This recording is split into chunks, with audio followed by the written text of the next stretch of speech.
सुमन सनवारी में जो AIP की टिकट पे इलेक्शन लड़ रहा है, वो तो दिल्ली के इशारों पे सियासत करता है। जिस नजीर खान के हवाले से आगर उल्ला साहब ने बात की, जिसको मैंने 2014 में इलेक्शन हरवाया था, वो बिना दिल्ली की इजाजत के खड़ा होने के लिए तैयार नहीं है। आज अगर उसको मैंडेट मिला इंजीनियर रशीद साहब की तरफ से, किसकी बदौलत? आखिर कहीं ना कहीं तो हमें अपने अकल का इस्तेमाल करना है। ये शख्स अगर 20 दिन के लिए बाहर आया है तो क्यों? सिर्फ और सिर्फ आपके वोटों को तकसीम करने के लिए, आपकी आवाज कमजोर करने के लिए। उनकी ये मुकम्मल कोशिश है कि आप लोग जो है 5 अगस्त 2019 के जुल्म के खिलाफ अपनी आवाज ना उठाएं। नहीं तो मुझे बताइए, मैं आज आप सबसे पूछता हूं, मुझे एक तकरीर दिखाइए अपने मेंबर पार्लियामेंट की जिसमें उसने ये कहा हो कि वो बीजेपी की मदद नहीं करेगा इलेक्शन के बाद। एक तकरीर। बार बार जब इंजीनियर से पूछा जाता है कि अगर बीजेपी को कल कुछ उम्मीदवारों की जरूरत पड़ेगी आप क्या करोगे, वो कहता है मेरे दरवाजे सबके लिए खुले हैं। ये उसका जवाब है कि मेरे दरवाजे सबके लिए खुले हैं। यहां तक कि ना मैं हैरान हुआ पिछले दिनों जब मैंने मीडिया पे आपके मेंबर पार्लियामेंट का इंटरव्यू देखा। इंजीनियर रशीद साहब, आखिरकार बात छुपी नहीं रहती। इंजीनियर रशीद साहब ने खुद इस चीज को तस्लीम किया कि 2018 में हिंदुस्तान के वजीर आजम नरेंद्र मोदी साहब ने उनको घर बुलाया था और उनको उस वक्त कहा कि इंजीनियर, मैं जम्मू कश्मीर से 370 हटाने वाला हूं, मुझे इसमें आपकी मदद चाहिए। और इंजीनियर रशीद साहब ने वजीर आजम को कहा कि आप जम्मू कश्मीर के लिए जो अच्छा करोगे उसमें मैं आपके साथ हूं।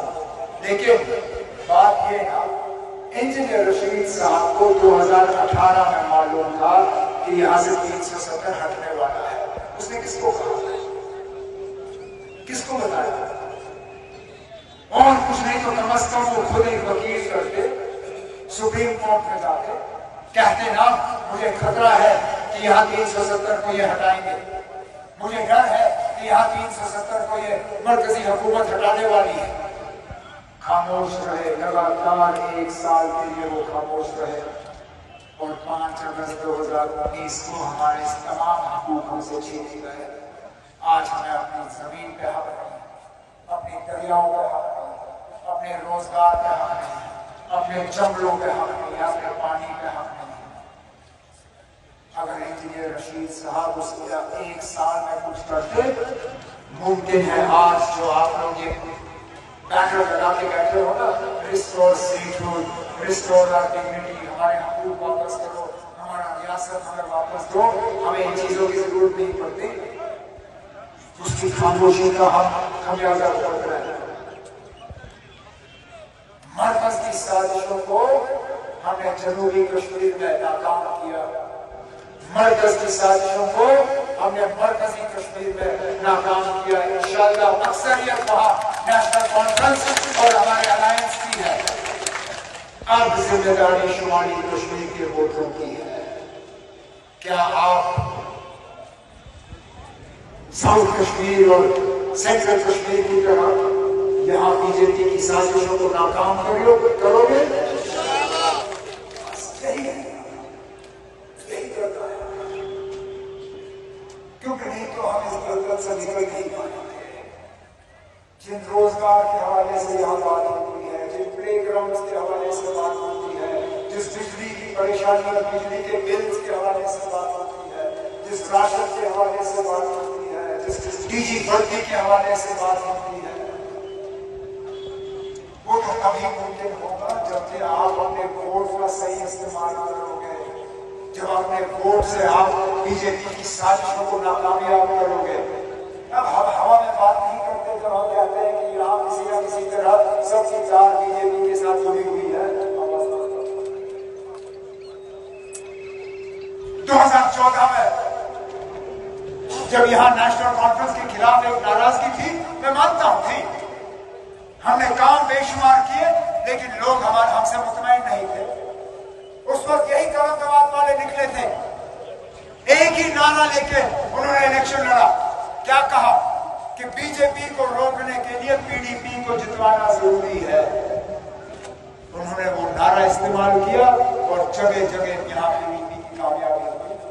28 सीटों पे पीडीपी कामयाब हुई और इलेक्शन के फौरन बाद वो जाके बीजेपी की गोद में बैठ गए। यहाँ दूसरी पार्टी जो सेब दिखाते हैं, कल तक तो वो कह रहा था कि मोदी बड़ा भाई है, आज वो कहता है जो मोदी का यार है गद्दार है, गद्दार है। अरे ना कुछ तो जरा हमें समझाइए ना, ये बदलाव कैसे आया? कल तक बड़ा भाई था, आज कहता है जो मोदी का यार है गद्दार है, गद्दार है। क्यों? क्योंकि इंजीनियर रशीद साहब से उसको घबराहट महसूस हो रही है।